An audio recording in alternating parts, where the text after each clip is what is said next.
Hotel Echo Lima Lima Oscar. It's good evening from South East London, England, from your host, your guy himself, the one and only and truly DLG repping, otherwise short for Delhi London Guna. Space Romeo Echo Papa Papa Indigo November. I'm obviously live and direct from my yard, as you can see. So welcome to another match review involving Arsenal Football Club. The game at Molineux finished Wolverhampton Wanderers 0, Arsenal 2. Overall, not a convincing performance. I thought the game was boring and flat, and it lacked a spark. It lacked tenacity. It lacked a passion, especially in that first half. But although saying that, Arsenal got the goal just before half time. Good bit of work by Jesus, and Leandro Trossard was teed up by Jesus to strike it on his toe, on a toe poke, even though he was technically meant to cut. He cut across. Yeah, he cut across the ball, and he ended up on his toe and in off the post, like top bins, keeper no chance. Wolves, I didn't see anything from Wolves in that first half. I thought they were lacking in confidence. They showed why they went into the game with four. They went into the game not winning in the last four. Now it's the last five. Second half, Arsenal gained more control, but the longer the game went on, the more you thought get one opportunity and get an equaliser. That being said, Martin Odegaard, he pops up with a goal and he stepped up when we needed him to. First half, I thought he was effective in the way that he got involved in the attacking play, demanded the ball, the way that he pressed. Second half, you could see he faded out. But then again, before I get into the player ratings, which involves the management, the ref, and the fans, show me love, joy, and respect by smashing the thumbs up like button for me, yeah? Can you do that for me? Do that for me in abundance, yeah? It all helps the channel grow. Also, what helps the channel grows as well, sharing this channel virally all over the globe, especially to your friends and your relatives. And if you're watching me for the first time on this platform, smash the sub button for me, smash the share button for me, yeah? Left, right, and center. And and welcome on board, should I say. On top of that, yeah, make sure that you give me your thoughts of the game, your opinions, all welcome in my comment section below. But remember this, yeah, my comment section for positive feedback only. So remember to keep it nice, but be respectful. That's all that I ask. Lastly, make sure you subscribe to the channel, yeah. Smash the sub button for me, left, right, and center. Gloriously but passionately for me, yeah. My aim is to get to 1,000 and over over 1,000 subscribers by this year. So let's make it happen, yeah. Smash the hell out of the subscribe button for me, yeah. Left, right, and center, gloriously but passionately, yeah. If you can do that for me, I'll help you by streaming more content, and it should be on a daily basis, regardless if I'm working or not. But that being said, yeah, I didn't think the game was a spectacular advert for the Premier League. As I said, it was boring, it was flat, it lacked any conviction. Oh, it nearly put me to sleep. Literally, nearly put me to sleep. I was struggling to keep my eyes open. I was dozing off. I was like, oh, when are we going to get some more goalmouth action? But that being said, I've forgotten in that first half, Wolves had an opportunity. Jakub Kivior making two or three mistakes. One of them, then it led to Wolves scoring, but Darreira pulled off a blinding good save where he got a strong left hand. The shot came in from the striker. He's hit it. He's hit it, David Raya has to get a strong left hand onto the post, and I thought, wow, what a save! And that's what kept us in at 0-0 going forward. Trossard put us 1-0 up at half time. Yes, it's a win that takes us top of the league, but the truth is, in terms of winning the title, it is completely out of our hands. For those of you that don't know, Liverpool have won 3-1 at the Craven Cottage, thanks to goals from Alexander Arnold, and I know Jota got on the score sheet as well, Diego Jota. So that's what's going on in the title race. And if you can, please do encourage me to do another Premier League roundup. I'd love to get onto that. That's ASAP. However, let's get into the ratings. 4-3-3 it was, and it helped us to get them over the line this weekend. In goal, Dararea. In the first half, he made a blinding save. I can't remember the player it was, but he held off Kivia to get the shot away on the right hand side. Curling effort, and I just remember Dararea getting a strong hand onto it, tipped it onto the post, near post that was, and saved our bacon. That being said, I'm going to give Dararea a 7. His catching was spectacular as well. Very solid hands. 7 for him. And of course, he can play out from the back. Right back, Benjamin White. Now, for me, yeah, he was not bad. Didn't think he did too much wrong. Played out from the back superbly well. Traveled with the ball from a defensive point of view without having to give the ball away too much, and try to link up well with Bukayo Saka, as he does on the right hand side. Always effective from an offensive point of view. Defensively, he did the best job that he could do possible. I'm going to give him a 7. William Saliba, normally cool, calm, and collective on the ball, but for me, yeah, his passing range was sloppy.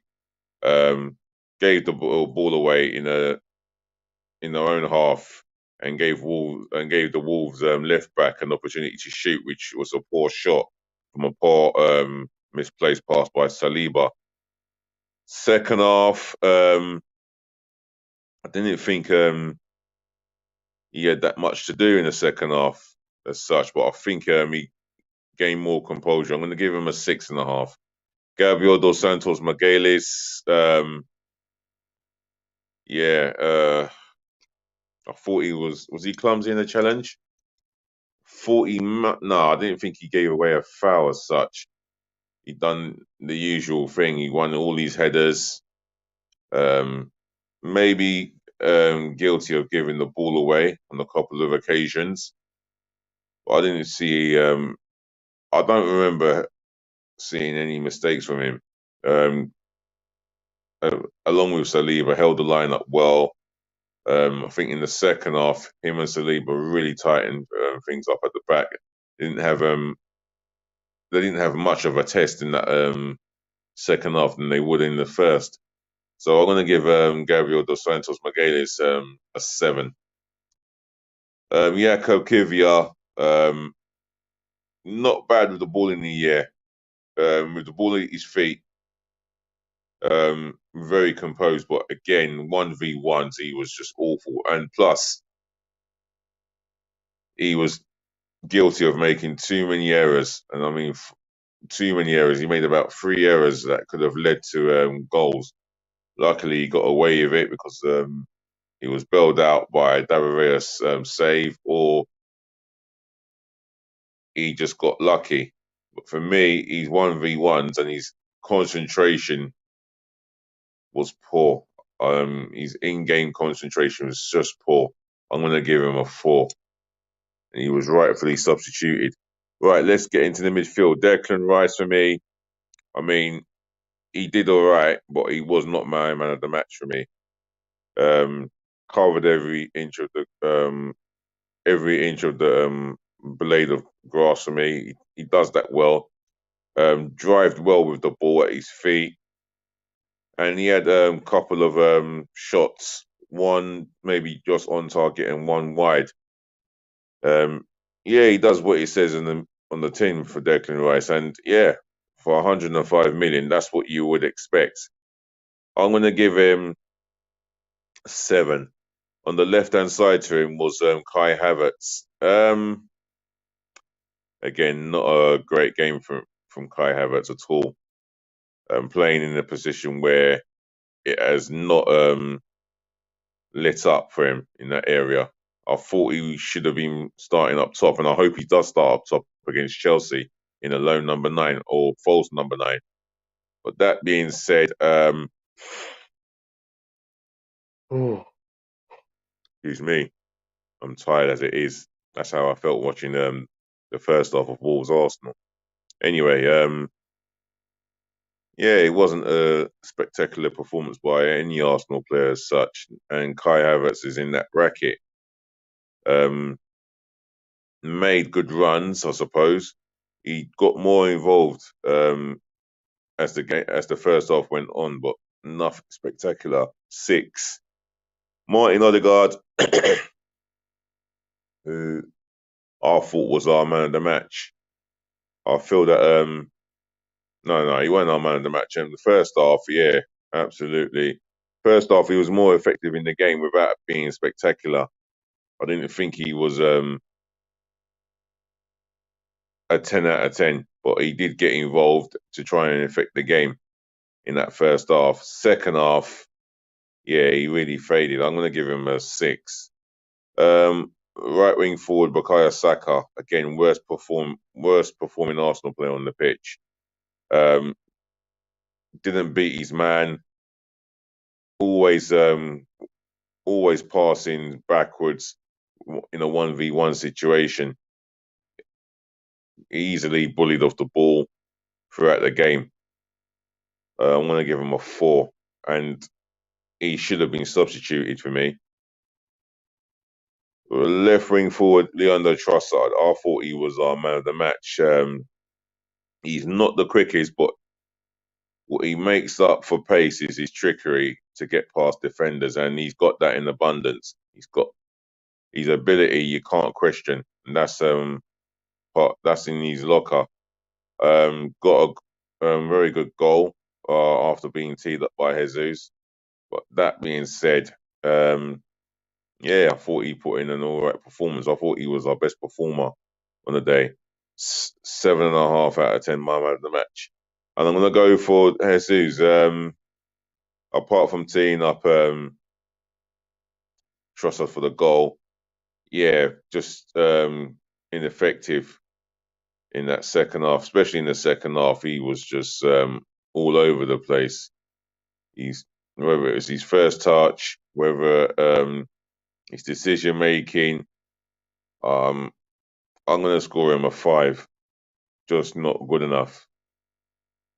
Right, the substitutions. Tomiyasu, I think, came on at left back, and you could see how solid we were on that side of the defence. Kept a calm head, went forward when he had to, and defended when he really had to. So I'm going to give him a 6 out of 10. Who else came on? Who else came on? Anyone in the comment section, please help me out here. Thomas Partey, did he come on? Someone help me out here. Oh, someone help me out here. Didn't see Smith Rowe. Didn't see Vieira. Eddie Nketiah. Oh, yeah. Eddie Nketiah. No, Gabriel Martinelli for me.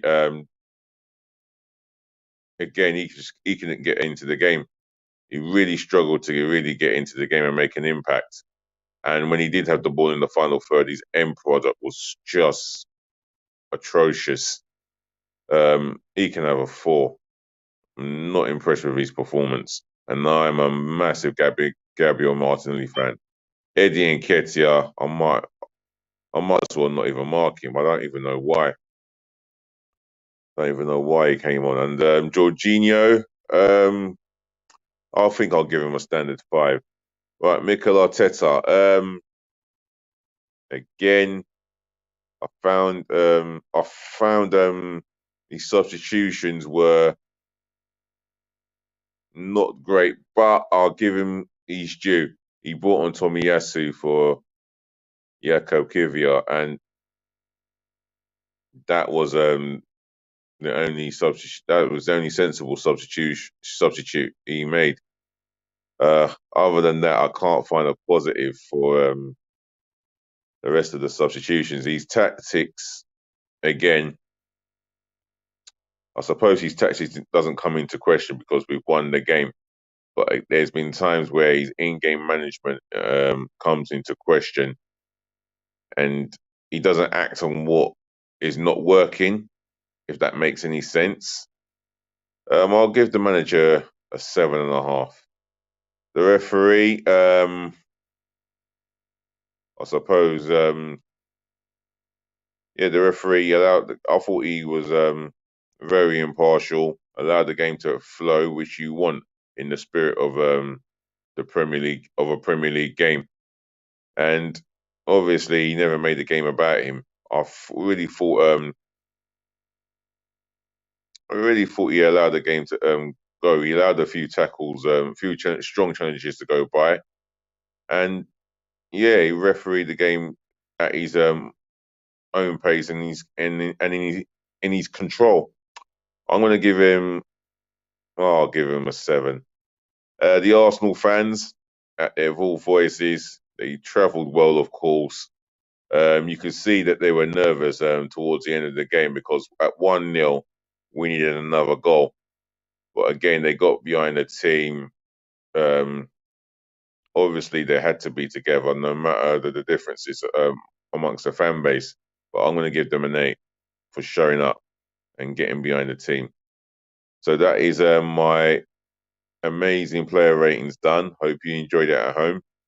So always a pleasure to say thank you for giving me this opportunity to give you my review, my ratings, and allowing me to express how I felt about the game. So, ladies and gentlemen, to the boys, to the girls, I thank you for listening, thank you for tuning in, thank you for watching, and saving the best to last. I thank you so much for putting up with me. More peace, more love, more blessings again from your host, your guy himself, the one and only and truly DLG repping, otherwise short for Delhi, London, Guna, Space, Romeo, Echo, Papa, Papa, Indigo, November. So, on to the next game. Tomorrow, I should be doing a match preview of our game against Chelsea. I think that will be a tougher game, with the greatest of respect to Wolverhampton Wanderers. That being said, do look after your friends, do look after your families, and make sure you look after yourself, which is always important. More peace, more lovings, more blessings again. And that's from your host himself, the one and only and truly. Just remember, we're going to chat again, yeah? Like, comment, share, and subscribe. Do all of that for me, yeah? To help the channel grow healthily and rapidly. And one more thing, please just be nice. And I do say it all the time, just be nice. Cheers.